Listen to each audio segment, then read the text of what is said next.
ای ځوانانو، ای زما ورونو، په الله دې مې قسم ستاسې پر حالت باندې مې زړه درد کوي چې تاسې په فیسبوک کې کم شان نشر کوئ، تاسې چې په فیسبوک کې کم خدمت کوئ د کفارو دپاره. قسم په الله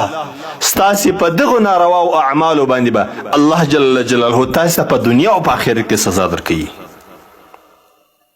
په حدیث شریف کې راځي د الله رسول صلی الله علیه وسلم فرمایلی دي: من دعا الى هدى كان له من الاجر مثل اجور من يتبعه ولا ينقص ذلك من اجورهم شيئا. که چیرې یو انسان بل انسان د الله و دین ته راوغواړي، و هدایت ته یې راوغواړي، و دینداري ته یې راوغواړي، دغه انسان چې څونه نیک اعمال ترسره کوي، دغه انسان چې څونه دینداري کوي، نو الله جل جلاله دته په دغه عمل باندې و دغه انسان ته، دغه راغوښتونکي ته و دغه دعوت کوونکي ته الله جل جلاله هغونه اجر او ثواب ورکوي. او که چیرې یو انسان مسلمانان و بېدیني ته راوغواړي، خلک و بېدیني ته راوغواړي، و ګناه ته یې راوغواړي، و خلکو ته د ګناه اسباب برابر کړي، نو الله جل جلاله به دغه انسان ته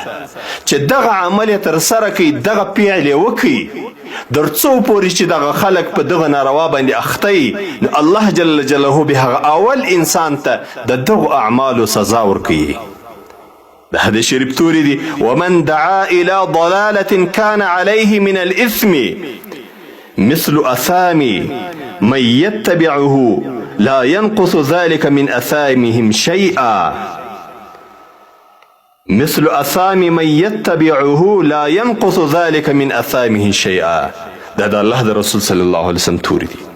دا د الله د رسول صلی الله علیه وسلم پیغام دی، دا د الله پیغام دی چې ای انسانه، پر دغه فیسبوک باندې چې هر څونه ناروا نشر کوي، که حیا دي، ناروا تصویران شیروي، که ناروا فلمونه شیروي، که غزلې شیروي، که لایو ویډیو نارواوي جوړوي، چې هر څه کوي، چې هر انسان ستا په دغه ناروا باندې اخته سي، د هغو ګناه هم ستا په عملنامه کې لیکل کیږي. هغه چې هر څونه ګناهګار سول، تا یو ناروا فلم پر فیسبوک باندې شیر کی، تا په دغه ټیک ټاک کې یا پر واټساپ باندې یا پر ویچټ باندې یو ناروا غزله شیر کړه، یو غزله ده، یو سروز دی، تا شیر کی، تا واستوي و خلکو ته، در څو پورې چې خلک د دغه ناروا باندې اخته وي، که 1000 انسانان دي، که 2000 دي، که 15,000 دي، د دا ټولو انسانانو ګناه په تا پسې جلا لیکل کیږي. د هغو علیده ګناه ده، د دوی عملنامه باندې ډکیږي، ستا علیده ګناه ده. دا چې ته د دنیا څخه ولاړ سې،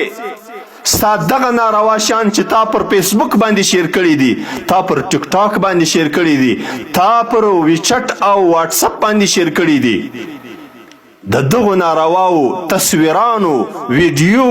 غانو او د دغو نارواو شانو سزا او عذاب الله جل جلاله تا ته په قبر کې درکوي. درنو معززو دوستانو، مومن مسلمان باید چې داسې کار نه وکړي. ناروا دې کوله، خپله دې وکړل، صرف او صرف تا چې کړې ده د هغه سزا به الله درکوي. ناروا خپله هم کوې، ناروا تصویران خپلم ګوري، نور مسلمانانو تیم شیروي، د مسلمانانو ماحول او د مسلمانانو معاشره ور خرابوي. الله جل جلاله به تا ته د هر انسان د ګمراه کېدلو جلا سزا ته درکوي. حدیث شریف کې راځي د عبد الله رضی الله عنه مبارک سره روایت دی، د خپل پلار سره روایت کړی دی: من سن سنة خير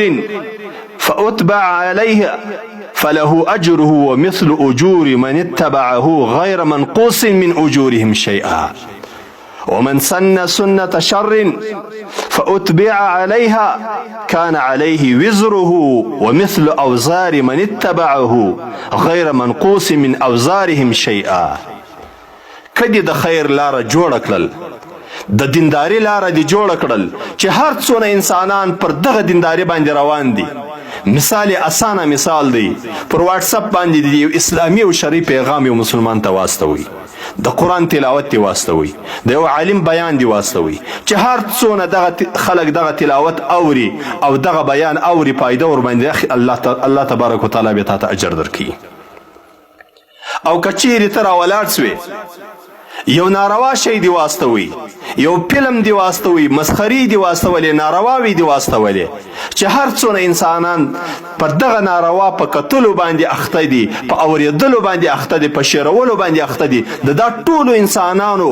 علايده ګناه ده خو د دوی د ګناهو ټوله جمع کېدل ستا په کاته کې کېږي. د حدیث شریف روایت ترمذي کړی دی د حدیث شریف لمبر دی 2615 د صفحې لمبر دی 1921.